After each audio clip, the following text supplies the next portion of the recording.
कहानी की शुरुआत में हमें एक लड़के को दिखाया जाता है जिसका नाम सेंग्यू होता है। सेंग्यू के पास ना तो कोई जॉब है और ना ही उसका कोई दोस्त है और उसके माता पिता की भी कई सालों पहले डेथ हो चुकी है। हालांकि उसकी मेन प्रॉब्लम ये है कि वो पिछले 6 महीनों से ठीक से सोया ही नहीं है, क्योंकि जब भी वो सोने की कोशिश करता है तो उसे सपनों में एक राक्षस दिखाई देता है जो उसे जान से मार देता है। आज रात सेंग्यू मेट्रो में ट्रेवल करने का सपना देख रहा होता है, तभी अचानक वही राक्षस उसके सामने आकर उसका सिर पकड़ता है और फिर मेट्रो में छेद करके उसका सिर पटरी से रगड़कर उसे मार देता है। लेकिन उसके मरते ही उसकी आंख खुल जाती है और वो फिर से कुछ लिखने का ट्राई करता है, लेकिन तभी अचानक उसका मकान मालिक दरवाजा नॉक करता है और ऐसा दिखाता है जैसे कि वो उसके लिए खाना लेकर आया हो। लेकिन सेंग्यू कमरे की खिड़की से कूदकर भाग जाता है क्योंकि उसके पास किराए के लिए पैसे नहीं थे। फिर जब सेंग्यू सड़क पर चल रहा होता है तो वो उन सभी साइकोलॉजिस्ट और डॉक्टर को याद करता है जिनसे उसने अपने सपनों के बारे में बात करी थी, लेकिन उनमें से ऐसा कोई डॉक्टर नहीं था जो सेंग्यू के सपनों को लेकर उसकी मदद कर सके। फिर वो एक फूड स्टॉल पर जाता है और एक एगलेस पैनकेक मांगता है क्योंकि अंडे वाला पैनकेक खाने के लिए उसके पास पैसे नहीं थे।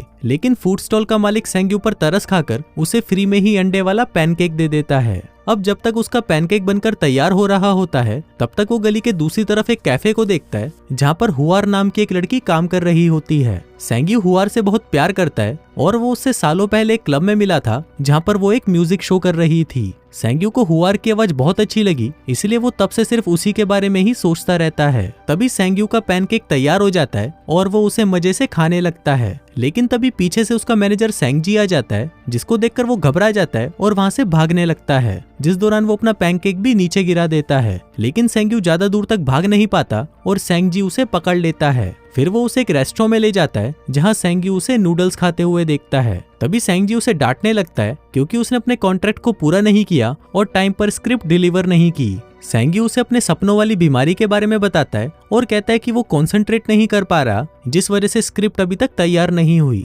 लेकिन सेंग्जी उसका कोई बहाना नहीं सुनता और वो उसे 10 दिनों के अंदर स्क्रिप्ट को पूरा करने का ऑर्डर दे देता है। इसके बाद सेंग्यू वापस अपने अपार्टमेंट में आता है और देखता है कि उसका सामान गेट के बाहर पड़ा है और गेट भी लॉक्ड है, जिसका मतलब उसके मकान मालिक ने उसे घर से बाहर फेंक दिया है। फिर वो रात बिताने के लिए कैफे में जाता है और अपने लैपटॉप में स्क्रिप्ट लिखने की कोशिश करता है, लेकिन बहुत ज्यादा भूख लगने की वजह से वो कुछ लिख नहीं पाता और आखिर में जाकर सो जाता है। तभी अचानक उसके पीछे वही राक्षस आ जाता है जो कि पहले भी उसके सपने में आया था। वो अपनी जंजीरों से सेंग्यू का गला दबाता है और उसका सिर टेबल पर मारता है। अब एक बार फिर अपने सपने में मरने के बाद जब वो सुबह उठता है तो उसे पता चलता है कि उसका लैपटॉप चोरी हो चुका है। अब सेंग्यू के लिए सपने और हकीकत एक जैसे हो चुके थे, इसलिए वो सेंगजी को मैसेज करता है कि अब सब कुछ खत्म हो चुका है और वो खुदकुशी कर रहा है। सेंग्यू हुआर के कैफे के सामने वाली बिल्डिंग को चुनता है और उसकी छत पर जाकर वहां से कूदने की पूरी तैयारी कर लेता है। फिर वो जैसे ही कूदने वाला होता है तभी वहां पर वो फूड स्टॉल वाला आदमी आ जाता है और उसे बचा लेता है। वो उसके साथ बैठता है और उसे खाने के लिए फ्री में पैनकेक भी देता है। फिर सेंग्यू उसे अपने सपनों के बारे में बताता है, जिस पर वो आदमी कहता है कि अब जब भी तुम वैसा सपना देखो तो तुम्हें आई एम ड्रीमिंग बोलना है, इससे तुम फौरन अपने सपनों से वापस आ जाओगे। अब सेंग्यू देर रात तक उसी छत पर हुआर को देखता रहता है। फिर रात को वो अपना फोन बेच देता है जिससे उसे कुछ पैसे मिल जाए और वो उनसे अपने लिए खाना खरीद सके। फिर सेंग्यू एक स्टोर में जाता है और वहां से कुछ चीजें चुराने की कोशिश करता है, लेकिन जब वो वहां पर लगे हुए कैमरास को देखता है तो वो अपना मन बदल लेता है, जिसके बाद वो खाना खरीदता है और स्टोर के बाहर बैठकर खाने लगता है। तभी अचानक वहां पर हुआर आती है जिसको देखकर वो चौंक जाता है। उसे लगने लगता है कि ये सब सच है, लेकिन तभी वो उस राक्षस में बदल जाती है और वो राक्षस सेंग्यू को कांच की तरफ धक्का देना शुरू कर देता है। वहीं दूसरी तरफ स्टोर मैनेजर को लगता है कि शायद सेंग्यू को कोई पैनिक अटैक आ रहा है, इसलिए वो तुरंत एम्बुलेंस को फोन करने लगती है। फिर वो राक्षस सेंग्यू को उठाकर अपनी तलवार से मारता है और उसे कांच की खिड़की से स्टोर के अंदर फेंक देता है। तभी सेंग्यू उस फूड स्टॉल वाले आदमी की बातों को याद करता है। वो उस तलवार को पकड़े रहता है और कहता है आई एम ड्रीमिंग। तभी वो अपने सपनों से बाहर आ जाता है और उसके हाथ में उस राक्षस की तलवार आ जाती है। फिर सेंग्यू स्टोर मैनेजर की बुलाई हुई एम्बुलेंस के आने से पहले वहां से भाग जाता है। इसके बाद वो उस तलवार को अपने पास सुरक्षित रख के वो पूरी रात एक पार्क में बिताता है। फिर अगली सुबह वो उस तलवार को बेचने के लिए एक एंटीक शॉप में जाता है जहां सभी दुकानदार उस तलवार को खरीदने के लिए बहुत एक्साइटेड हो जाते हैं। सेंग्यू को लगने लगता है कि उसके हाथ एक बहुत ही कीमती चीज लगी है और फिर सारी दुकानों में जाने के बाद आखिर में वो एक दुकानदार से मोलभाव करके उस तलवार को 20,000 में बेच देता है। फिर सेंग्यू बिना समय गवाए उन सारे पैसों को जल्दी से खर्च करना शुरू कर देता है। वो उनसे लैपटॉप खरीदता है 5 स्टार रेस्टोरेंट में खाना खाता है और एक फैंसी से होटल में रहता है। साथ ही सेंग्यू शेविंग करके अपना लुक भी बदल लेता है। फिर जैसे ही रात होती है वो नींद की गोलियां खा लेता है और सपना आने का इंतजार करता है। तभी उसे सपना आता है और वो अपने रूम से निकलकर बाहर कॉरिडोर में आ जाता है। फिर वो एक फ्लावर पॉट को उठाता है और कहता है आई एम ड्रीमिंग, लेकिन इससे कुछ नहीं होता। जिसके बाद वो थोड़ा और पता लगाने की कोशिश करता है, लेकिन तभी वहाँ दीवार तोड़कर वही राक्षस आ जाता है और एक सोने की कुल्हाड़ी लेकर उसका पीछा करने लगता है। राक्षस उसे कुल्हाड़ी से मारकर इधर उधर फेंकता है, जिससे उसे काफी चोटें लगती हैं। लेकिन थोड़ी ही देर बाद सेंग्यू उस कुल्हाड़ी को पकड़ लेता है और जल्दी से कहता है आई एम ड्रीमिंग। जिसके बाद वो एक बार फिर से अपने हाथों में राक्षस की कुल्हाड़ी लेकर जागता है और उसकी सारी चोटें भी ठीक हो जाती हैं। फिर अगली सुबह वो वापस उसी दुकानदार को वो कुल्हाड़ी बेच देता है और उससे मिले सारे पैसे तुरंत खर्च कर देता है। फिर आज रात को वो एक नया प्लान बनाता है। वो सोने से पहले एक किताब में पुराने जमाने के म्यूजियम्स की तस्वीरें देखता है ताकि वो म्यूजियम उसके सपने में आ सके। अब उसकी ये चाल काम कर जाती है क्योंकि सपने में वो उसी म्यूजियम में पहुंच जाता है। फिर सेंग्यू अपने चारों तरफ देखता है और वहां पर पड़ी सभी एंटीक चीजों को देखने लगता है। फिर वो उनमें से सबसे महंगी चीज को चुनता है और वहां पर बैठकर राक्षस के आने का वेट करने लगता है। लेकिन इस बार वो राक्षस एक मशीन गन लेकर आता है जो कि सेंग्यू के प्लान से बिल्कुल अलग था। अब ये देखकर सेंग्यू दौड़ना शुरू कर देता है और गोलियों से खुद को बचाने लगता है, लेकिन आखिर में राक्षस उसे पकड़ लेता है और मार देता है।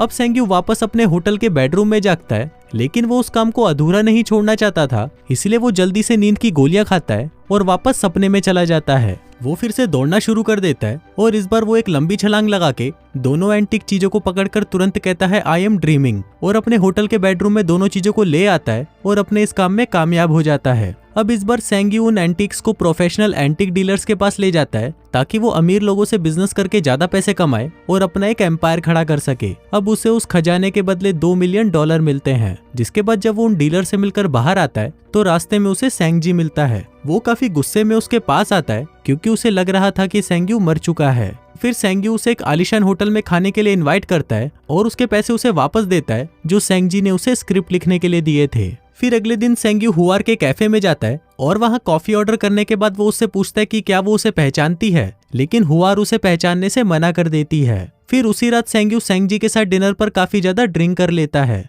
सेंगजी उसकी सक्सेस का राज जानना चाहता था, इसलिए वो सेंग्यू को उसके होटल के कमरे में ले जाता है और फिर उसे बेड पर लिटाने के बाद वो वहां से जाने का नाटक करता है। लेकिन कुछ ही देर बाद वो वापस आता है और सेंग्यू के वॉलेट और चेकबुक को देखता है, लेकिन वो तब चौंक जाता है जब वो सेंग्यू को सोने की बहुत सारी चैनों के साथ जागते हुए देखता है, जिसके बाद सेंगजी भी उसका राज जान जाता है। फिर अगले दिन सेंग्यू हुआर से उसका कैफे खरीद लेता है और उसके साथ ये डील करता है कि अगर उसे प्रॉफिट हुआ तो हम पैसे आधे आधे कर लेंगे और अगर लॉस हुआ तो सारे पैसे मैं दूंगा। अब हुआर सेंग्यू की इस बात से काफी इंप्रेस हो जाती है और आज रात को उसे डिनर पर इनवाइट करती है, जहां पर वो दोनों अपने बिजनेस से रिलेटेड बहुत सारी बातें करते हैं। फिर सेंग्यू वापस अपने होटल के रूम में आ जाता है, जहां पर वो फिर से सपनों में चला जाता है और सेंगजी वहीं बैठकर उसकी बॉडी को प्रोटेक्ट करता है। अब वो अपने सपनों में बैंक लूटता है, जहां पर वो ये देखता है कि अब वो इन सभी चीजों में एक्सपर्ट हो चुका है। उसका अपने सपनों पर पूरा कंट्रोल है और वो अपने दिमाग से इन सभी चीजों को अपने इशारों पर नचाता है। वहीं राक्षस भी इसका कुछ नहीं कर सकता क्योंकि वो उसे भी मुंह तोड़ जवाब देना सीख चुका है। सेंग्यू अपने सपनों से लाल रंग की एक लग्जरी कार भी लाता है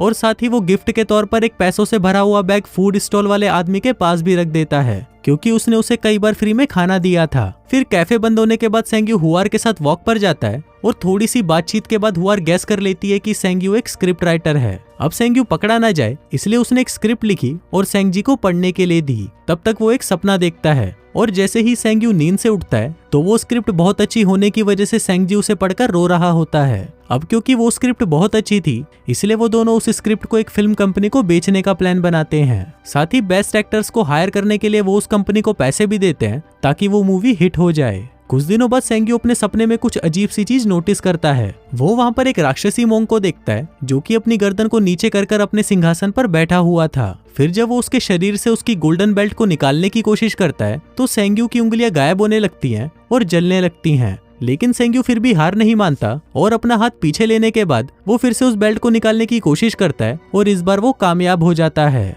फिर एक रात सेंग्यू हुआर को उसी बिल्डिंग की छत पर ले जाता है जहां से वो कभी आत्महत्या करने की कोशिश कर रहा था। फिर वो उसे एक फायर क्रैकर शो दिखाता है जो कि उसने स्पेशल हुआर के लिए ही ऑर्गेनाइज किया था। फिर जब सेंग्यू अपने रूम में वापस पहुंचता है तो वहां पर सेंगजी आज रात का खजाना लूटने के लिए तैयार हो जाता है, लेकिन सेंग्यू उसे मना कर देता है और अकेला ही सो जाता है। फिर सपने में वो एक बहुत ही लंबी और खाली सी बिल्डिंग में पहुंचता है जहां पर बालकनी में उसका कोई इंतजार कर रहा होता है। सेंग्यू जैसे ही उसके पास जाता है वो देखता है कि ये तो बिल्कुल उसका हमशक्ल है। तभी सेंग्यू अचानक अपने सपने से बाहर आता है और अपने कंधे और चेहरे पर जले हुए निशान देखता है। फिर अगले दिन सेंग्यू फूड स्टॉल वाले आदमी के पास कुछ सलाह लेने के लिए जाता है, लेकिन फूड स्टॉल के पास पहुंचते ही उसके साइड में एक वैन आती है और कुछ गुंडे उसे किडनैप कर लेते हैं। फिर जब वो उसके सिर से कपड़ा उठाते हैं तो सेंग्यू देखता है कि वो उन गुंडों से चारों तरफ से घिरा हुआ है और उन बदमाशों का लीडर चैंगजी होता है। फिर जब सेंगजी पैसे लेकर आता है तो चैंगजी के आदमी उससे पैसे छीन लेते हैं और उसे भी किडनैप कर लेते हैं। अब क्योंकि सेंग्यू के पास बचने का और कोई रास्ता नहीं था, इसलिए वो उन्हें बेहोश सेंगजी के साथ अपने अपार्टमेंट में ले जाता है, जहाँ पर वो उन्हें अपने खुफिया कमरे में रखे एंटीक्स और महंगी महंगी चीजें दिखाता है। वहीं हुआर भी सेंग्यू से मिलने उसके अपार्टमेंट में आ जाती है।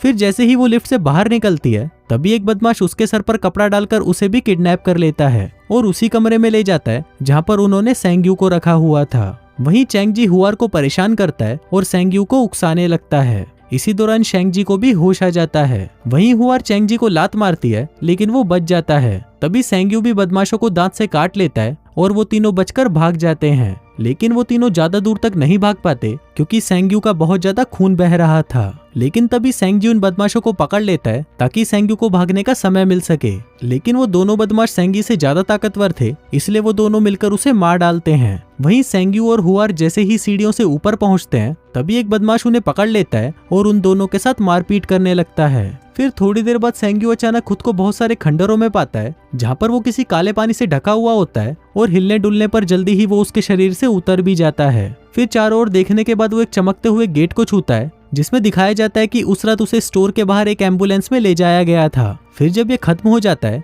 तो वो वहां से निकलने के लिए आई एम ड्रीमिंग कहता है, लेकिन इससे कुछ नहीं होता बल्कि उसका ब्लड लॉस होने लगता है। तभी अचानक उसका शरीर बदलने लग जाता है और वो एक राक्षस बन जाता है। फिर उसके हाथ में कुल्हाड़ी आ जाती है जिससे वो उस दीवार को तोड़ने की कोशिश करता है। फिर जब वो दीवार टूट जाती है तो वो राक्षस सेंग्यू के रूम में आ जाता है। फिर वो राक्षस अपनी मशीन गन से सभी गुंडों को मार देता है, जिसके बाद वो सेंग्यू को मारने के लिए उसके पास जाता है और उसे भी मार देता है। तभी उसके मरते ही वो सभी एंटीक चीजें जो वो अपने सपनों से लाया था वो गायब होने लगती हैं, सेंग्यू के अपार्टमेंट से भी और उन सभी अमीर कलेक्टरों के घर से भी। फिर जब सेंग्यू को होश आता है तो वो खुद को वापस उसी स्टोर पर पाता है जहाँ पर हुआर राक्षस में बदल गई थी। वो देखता है कि अब तक उसके साथ जो भी हुआ वो सिर्फ एक लंबा सपना था और तब से सेंग्यू उसी स्टोर के बाहर ही सो रहा था। तभी वहाँ पर हुआर आती है और क्योंकि उसने उसे उस कॉन्सर्ट में देखा था तो वो उसे पहचान लेती है। अब उसकी हालत देखकर हुआर को उस पर दया आ जाती है तो वो उसे अपने घर में ले जाकर खाना खिलाती है। फिर जब सेंग्यू नूडल्स खा रहा होता है तो हुआर उसे बताती है कि उसने उसकी लिखी हुई स्टोरी एक मैगजीन में पढ़ी थी और उसे वो स्टोरी बहुत अच्छी लगी। कहती है कि वो स्टोरी एक बहुत ही अच्छे प्राइस में बिक सकती है और जब तक वो नहीं बिकती तब तक वो उसे अपने कैफे में काम करने की जॉब दे सकती है। अब ये सुनकर सेंग्यू टूट जाता है और रोना शुरू कर देता है। फिर कुछ दिनों बाद अपनी जिंदगी से खुश सेंग्यू खाना ऑर्डर करने के लिए जब उस फूड स्टॉल वाले आदमी के पास जाता है तो वो आदमी उसे उसके पैसों का बैग वापस देता है और उसे अपने पेट पर एक निशान दिखाता है, क्योंकि उसके पास भी वही शक्तियां हैं जो सेंग्यू के पास हैं। वो इससे बहुत कुछ कर सकता था लेकिन उसने ये नॉर्मल जिंदगी जीना ही सही समझा। अब जैसे ही सेंग्यू उसकी ये कहानी सुनता है उसे उसके पीछे अपने आखिरी सपने का खंडर दिखाई देता है और साथ ही उसे पता चलता है कि उन गुंडों को मारने वाला राक्षस अब सेंग्यू का पीछा कर रहा है। और इसी के साथ ही ये कहानी यहीं खत्म हो जाती है। तो दोस्तों, आपको ये कहानी कैसी लगी मुझे नीचे कमेंट करके जरूर बताना।